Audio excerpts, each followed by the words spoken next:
Yeah. And when you're talking about emotional intimacy, that resonated with me too, because in my past marriage, I mean, that was really something that died was the intimacy Yes. because the trust just dissolved because I wasn't being honest and I was spending my time, like you were talking about, somewhere else to where even if I was present, being Yeah. intimate,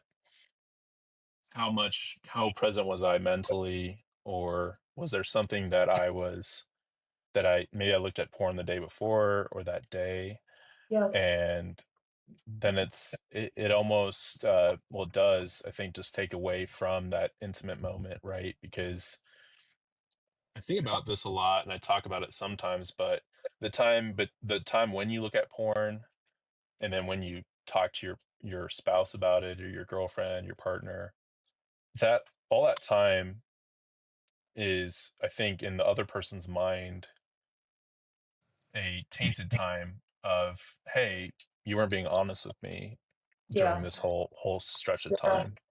Yeah. Ugh, it is just such a relationship killer, really. And for a number of reasons. I mean, we could talk about the woman side, but just for a second, Yeah. just to set the foundation, which is God created us with three main soul needs, at least three that I can think of off the top of my head. We have the need for intimacy, which means into me you see. Okay, Mm, I'm gonna open my heart and I'm gonna let you see me and I'm gonna let you know me. And in a marriage relationship, we were created to be fully known with our husband or wife or whatever. And right. if you read in Genesis, I think it's Genesis 4, around there, where it says, Adam, let me think if I wrote that down. I might have done that. Yeah, I think it's Genesis 4. Adam knew Eve, okay? And a lot of times, people think, oh, he knew her and they had a child. I think it said Adam knew Eve and they conceived, or they had their son. But really, what the word is yada, and yada means it's the same word that is used in Psalm 139, where it says, "God, you searched me and knew me." And what that Mm, means, it's like completely, fully known. I'm not going to mm, hold anything back from you. I'm going to let you see me like God sees me. Okay. And Psalm 139 says, God, you know when I get up and when I lay down, you know everything about me. You knit me together in my mother's womb. And that's the same word used in scripture where it says Adam knew Eve. So it was such a like deep, intimate knowing. And that's what we were created for. And that was supposed to be the foundation for a sexual relationship, right? Like I'm not just bringing you my body parts. I'm bringing you everything. I'm bringing you my whole heart, my whole whatever. And with porn, okay, as you all know, there's a lot of secrecy. There's a lot of I'm not sharing this part of me with you. And guilt and shame gets in there, and of course all of that stuff makes it very messy. So the first need is to be fully known and fully seen. Okay, intimacy. There's a Christian neuroscientist named Kurt Thompson. We might have even talked about this on our other interview, but he says that we come into this world looking for someone that's looking for us. Okay. mm, We come into this world looking for someone that's looking for us. And that's mm, supposed to be fulfilled initially by our parents, right? Where our parents are like, you're here. I cannot believe it. Like my little baby. And your parent fully gets to know you and advocates for you and tries to partner with God and whatever talents that you have. And unfortunately, a lot of us don't get that in our families. We're not mm, fully known in our families. We're kind of pushed aside. I mean, I'm 64, so I'm a different generation. But even still, you get working parents, and I'm not blaming them, but it's like they don't really have the time to get to know their kids, and kids don't feel fully known. But we have that need. We have that. We're right. born with that. We want to be seen. We want to be known. So that's intimacy. The second soul need that we have is for connection. Okay, we need to be connected. And part of that is that it's connected to the intimacy need, but We need to be in connection with God and with others. All right? And that's the number one commandment. Jesus says, love God with all your heart and love others as you love yourself. So he's basically saying, when people said, what's the most important commandment? He's like, love God, love others. You need to be in connection. Okay? And then the third soul need we have is for comfort. Okay? Yeah. Okay. We need to be comforted. We need to be, when we have um, when we're a child and we're dysregulated. Okay, a 2-year-old is dysregulated. Maybe he's dysregulated because mom said we got to leave the park, and I don't want to leave the park. I'm having fun, and the 2-year-old's dysregulated, Mm, and because they can't be, they don't know how to regulate their emotions at 2. But mom or dad or whoever is taking the kid to the park needs to be able to connect with that child's heart, right? mm, To say, oh, yeah, this is really hard, isn't it, when we have to leave the park? Okay, I get that. Come here, let me pick you up, let me hold you. We're still leaving, but I want to connect with your heart. I want to comfort you because you're not okay right now. And unfortunately, a lot of parents don't know how to do that. They don't know how to comfort their kids properly. They'll just say, shut up or I'll give you something to cry about. Or they'll just say, hey, we'll come to the park tomorrow. Well, that doesn't make me feel okay right now. I feel actually really sad. Or the parent will say, why are you upset? You shouldn't be upset. And so what happens is the child learns, okay, I shouldn't have needs. I shouldn't have mm, emotions. I shouldn't have needs.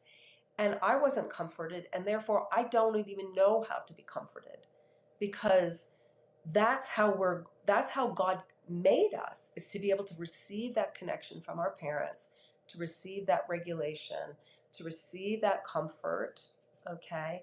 And so here we have people that aren't fully known, okay, maybe by their families, intimacy, lacking need there. They don't know how to be comforted. you know They're crying little kid. Okay, let's say a little kid falls. This is another example.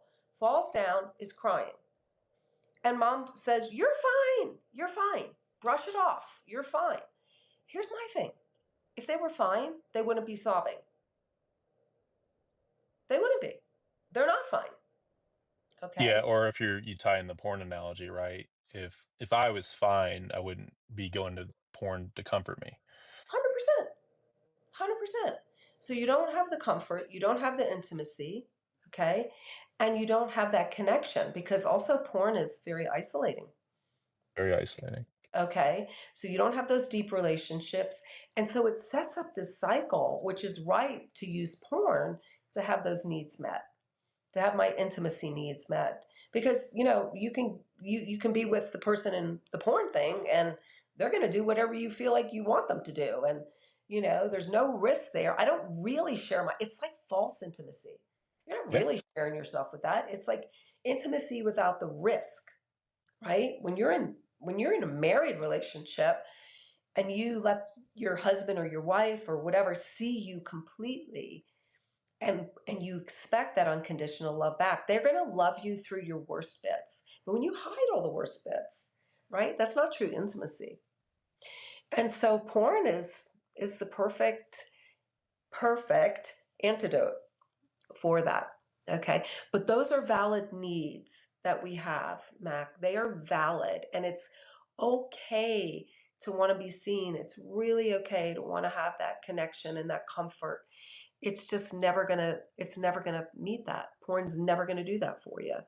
Right? So yeah.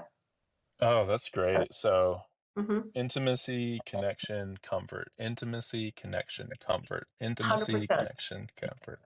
And that's why, Yeah. Mac, and you know this because you're a coach, you know that when you're trying to get over porn addiction, you can't just have like stuff on your phone, like apps to track where you've been, because that doesn't meet the driver for the porn. That's just like the band-aid fix to say, okay, don't go there. but you're still wanting that comfort, that intimacy. You want to be known. You want to figure out, well, how do I comfort myself? And most people, they don't even know what's happening inside of them. They are disconnected from themselves. Okay, porn is a really convenient way to disassociate. Okay, to disassociate from what's happening in my heart. Mm. Where's my pain coming from? Yeah, gosh, that's great. And Diary of a Relationship Coach just said, "Thanks for this live post, much needed." Thanks Yeah, for commenting there.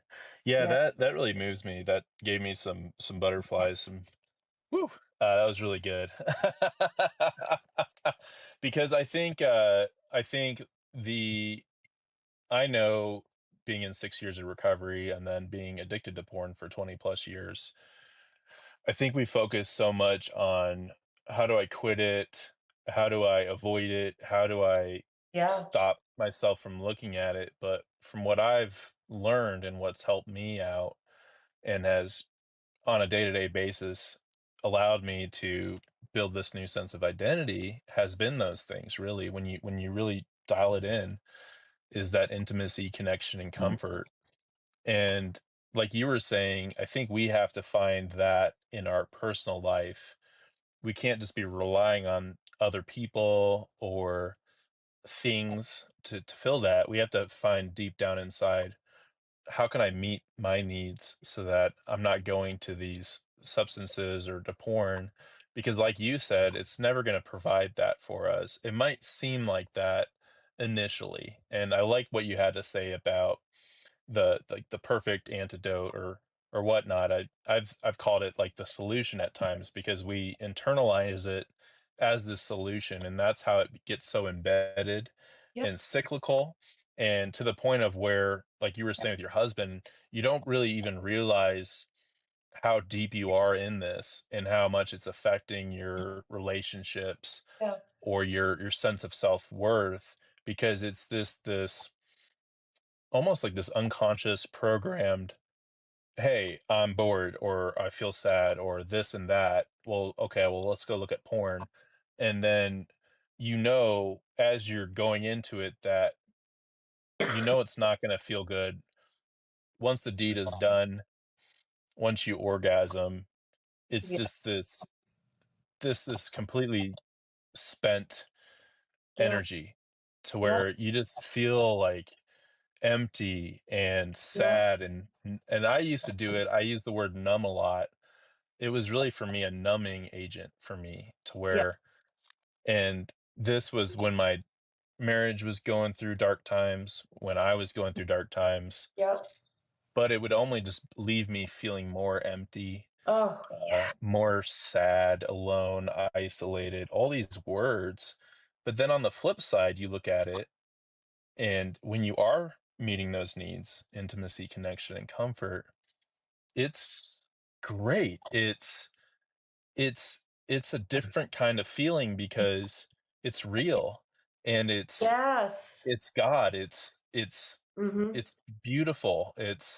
Yeah. It's living you're actually living your life and you're you have a clarity on things to Yes. where it doesn't mean things are easy or that you're not going to have bad days, but what it does mean is that you can make a different choice to meet your needs when you are feeling that way. Yes. 100%. Yeah, I love that because what you're saying is when you start to meet the need for intimacy, connection, and comfort. Okay. And often that comes through relationships with other people, through your faith community. And also, I would add in there God, because He's the ultimate comforter. He'll never leave you or forsake you. Even when you mess up completely, you can run to Him. Okay, you can absolutely run to him in your worst mess. So having that relationship with him is so important. But so when you're able to do that, life is good in a more of a steady long-term way. right? It's more like you have those good connections. You get out into nature, like you were talking about hunting with your dad and just having some, good connection with dad, and you're out in nature and you're doing the thing. And that's kind of like a good feeling that's sustained. Where porn, you get the dopamine hit, right? Which is almost like a surge of dopamine. It's not it's not a natural form of dopamine. It's a high surge. And then what happens is the brain compensates, and then you get the crash. Okay, and over time, actually what happens is your brain is like, whoa, okay, so much dopamine, let's decrease the sensitivity to this dopamine, so you need more to get that same hit, right? And that's where porn can often escalate, where this is not doing the trick anymore. I need a little bit more, I need to go a little bit more intense, I need to do whatever. And then finally, it can actually change your brain structure, because your brain is neuroplastic. I mean, your brain can adapt to that same trigger over and over again. And so it can train the brain that I can only get that dopamine pleasure if I do it, if I have that, if I'm connected to porn. I can't have that if I'm connected to a real person. And we see that with people. It's like, I can't perform as well, or I don't get as much pleasure, or I have to have sex with my wife while porn is going on. Okay, so there's somebody else Yeah. in the bedroom. I'm like, you know, so it becomes where it's like, oh my gosh, I've just trained my brain in this. And one step further, you do that long enough, and it can actually affect your prefrontal cortex, where your ability to be able to make decisions, impulse control, all of that starts to go down. So we know that that long-term usage can actually change your brain. Okay. So that's where, the when people say, "Oh, it's just porn, it's not bad or whatever." And it's like, "Well, actually, it does impact your brain long term." And I think I remember you saying, Mac, when we had that interview, like, you noticed that your interest, this is in your teen years, like with relationships, was lessened when you were getting into porn. You weren't as interested in real relationships. So, Yeah, I remember this. My first girlfriend, I was just head over heels for her. She was like my first kiss, and I remember I was just in love with her, and but then I started to watch porn, and yeah. I remember we were in a relationship, and I felt like I would hit the lottery being in a relationship with her, because I'm like, "Oh my gosh, how am I able to be with her? This is so crazy." But looking back on it, and again, this is in middle school, but I do remember looking back on it, and I just broke up with her out of the blue. I was addicted to porn at that time, and I think I Yeah. just got bored with the relationship, and Yeah. all the things that were complicated. I Yes. didn't really want to deal with. It was just like, Mhm. whatever. I don't really need to be in a relationship. And I back on that, and it's just sad to think that that was my mind back then. But really, when I do think about it, and even my past marriage that ended in divorce, instead of instead of realizing that this is a part of life and this is actually important, and hey, I can actually grow from this, I could actually learn from this, I can actually have these tough conversations. Instead, I would just go to porn to medicate, to numb, Um, to solve my problem, but then it just made it worse. It just made oh my the God. relationship worse. Yeah, totally. Totally, totally. And this is why I think it's so important. One of the things that I'm really passionate about in working with couples now, but also parents who are bringing up children, is to teach them good emotional health, which means I need to understand what's happening inside of me. I need to Mm, understand when what I'm feeling. And you'd be so surprised, Mac, when I work one on one with people, and I usually use a wheel, that has 8 emotions on it. So mm. it'll have fear and loneliness and hurt and guilt and shame and anger and joy.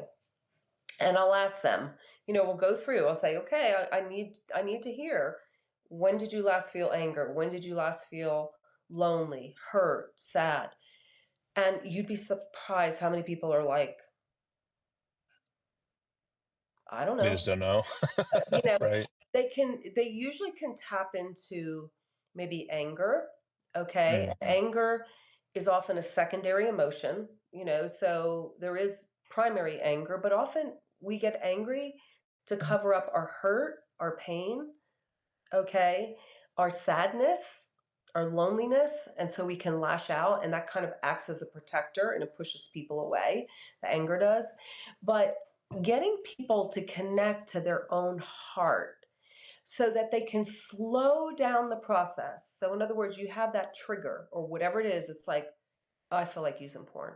Or, my clients are just like, oh, I want to go to the fridge. I want to see what's in there. I want to eat something. I want to scroll or whatever that is.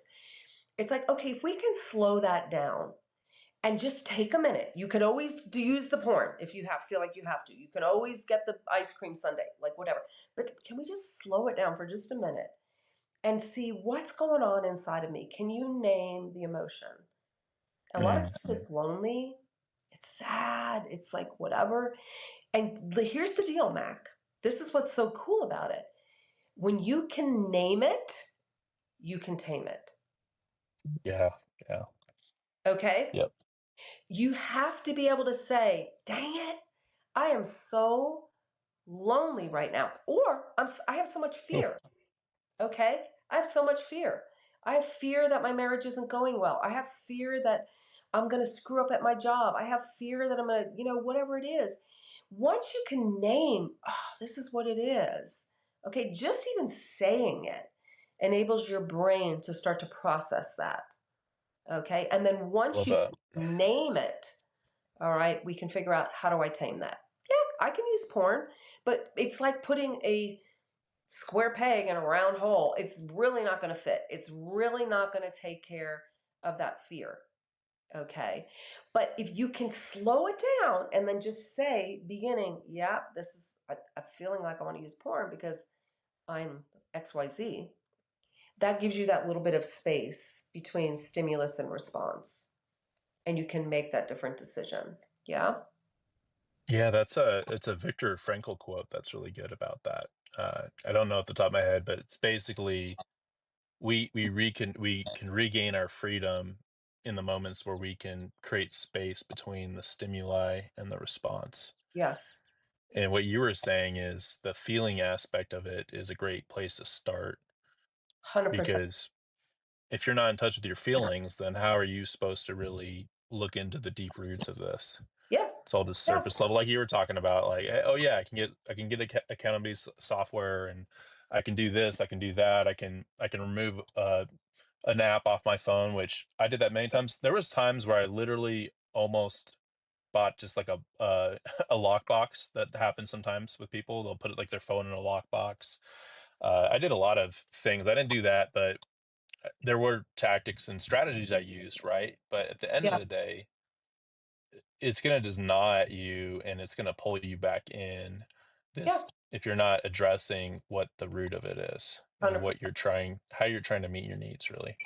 Yeah, 100%. So it really goes into starting to learn what is happening, understand the wounding. Like for my husband, now I was married for 35 years to this amazing man. Okay, incredible. Such a gifted, intelligent, successful person. And once we started getting into really acknowledging what has been happening inside of him, I realized he deals with a lot of fear of not being good enough. Okay. He deals with shame. Okay. And lonely, a lot of lonely. And so that was so crazy to me because he would spend a lot of time in his head, but actually that was as a protection because he didn't really know how to connect to himself and he didn't really know how to connect to me. And so, probably in the last 3 years, I've seen my husband cry more Mm. than in our whole entire marriage because he's now much more aware of what's happening inside of him, and he can say, wow, I'm really feeling lonely. And I have learned how to respond to him without trying to fix him. Okay, and that's really Yeah, important. sure. when you're trying to connect with somebody, because it's very disconnecting. If he says, "Oh man, I feel lonely," and I'm like, "How could you feel lonely? I've been here with you all day." Okay, so again, it's like that 2-year-old when you yell at the kid and say, "You're fine," and the kid's crying, and you're going, "I'm not fine." So and Mm. when I can say to him, "Oh wow, babe, I hear that lonely. What's happening with that?" All of a sudden, guess what? We're connected. So Okay. that's a really good part. Thanks for sharing that. I think that's important for the audience to listen to as well, right? Is it's a two-way street in relationships to have that conversation. Yes. And as a man to be able, because I know I struggled with that to where, I mean, just like your husband, I didn't know how to really communicate. I didn't know how to talk about it. I didn't really understand how to even do that, right? Yeah. And then that creates tension because if your partner, your person you're with, isn't really getting that communication from you, then they might respond in a way that, like you said, it might make it worse or might Yeah.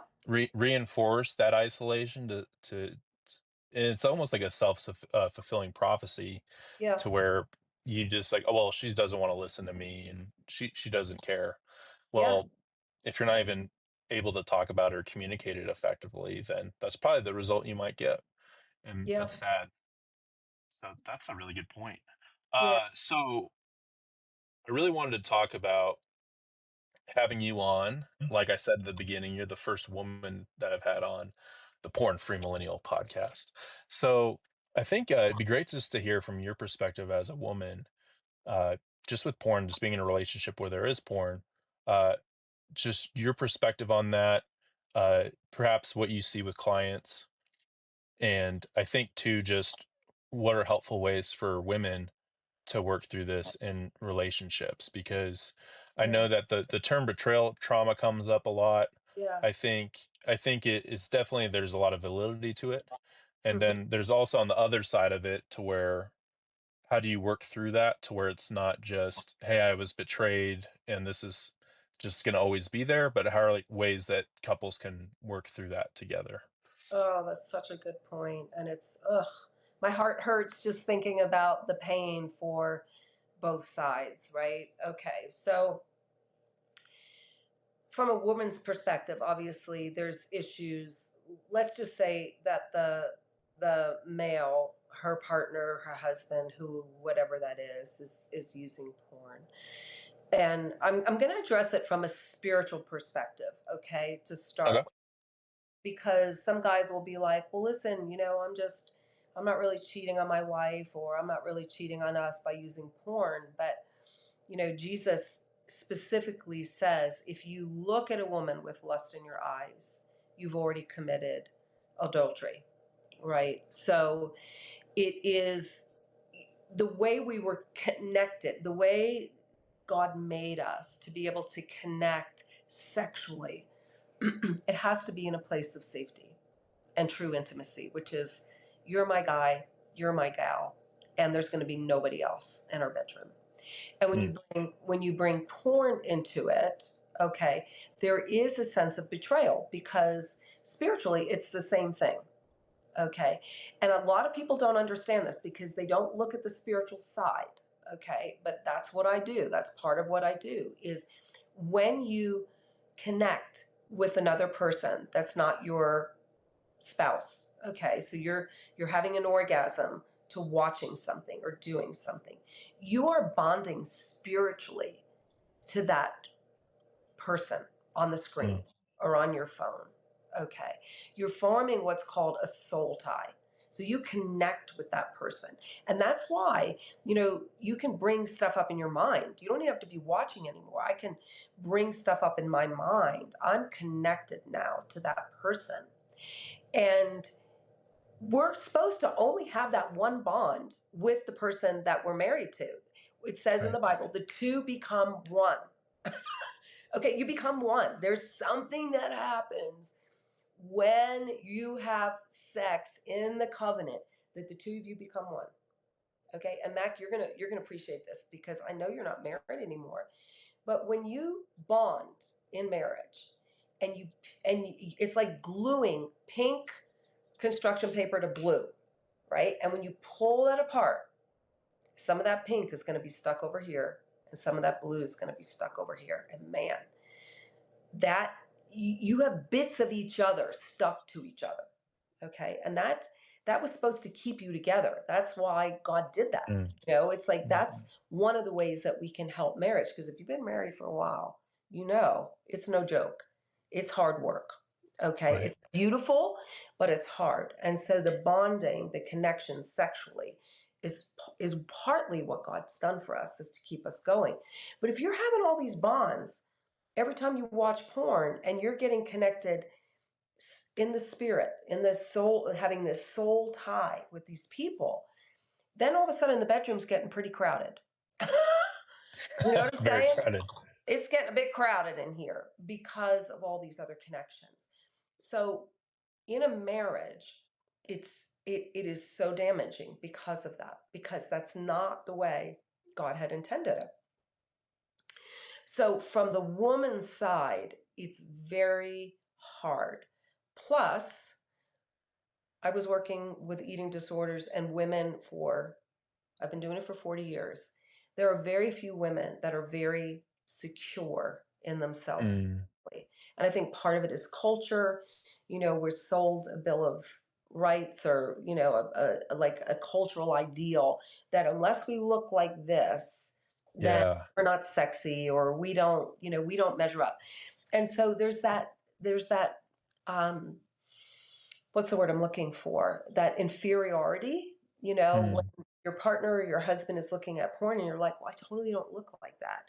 And it can Yeah. exacerbate the feelings of inadequacy in the bed. I don't have boobs like that. I don't do all of that.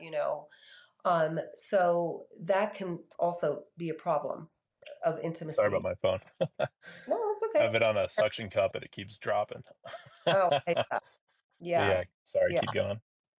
So that winds up becoming a big problem too, and causes a lot of heartache. A lot of fear builds up in women, a lot of sadness, loneliness, all of those things. Mm. Now, what's important to remember though is the person that's using porn is not doing it to intentionally step outside of marriage. I mean, maybe there's some people that do that, but Right. if the spouse can remember, my husband is hurting, and I know this is so Mm. hard. Okay, Right. Yeah, um, sure. I, Yeah. I, I get this. Okay, but if you can remember that my partner is not doing this because he wants to step outside of the marriage, or he wants to do this, he's actually having a hard time connecting to himself, and he's having a hard time connecting with me. Okay. And when I know I'm able to think about that for my husband, whether it's he's acting out sexually or he's withdrawing from me and I'm feeling pain in that, if I can start to know what's going on in his heart and understand, okay, this is a manifestation of his own brokenness, and we can share, and I can pray for him. Okay. I can use tools that I have to pray for him and to pray for me.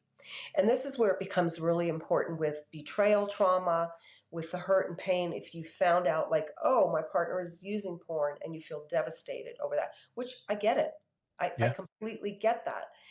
But that's where we have to learn that we've got to go to the Lord, go to God, to be able to process through that, to ultimately be able to forgive. Okay.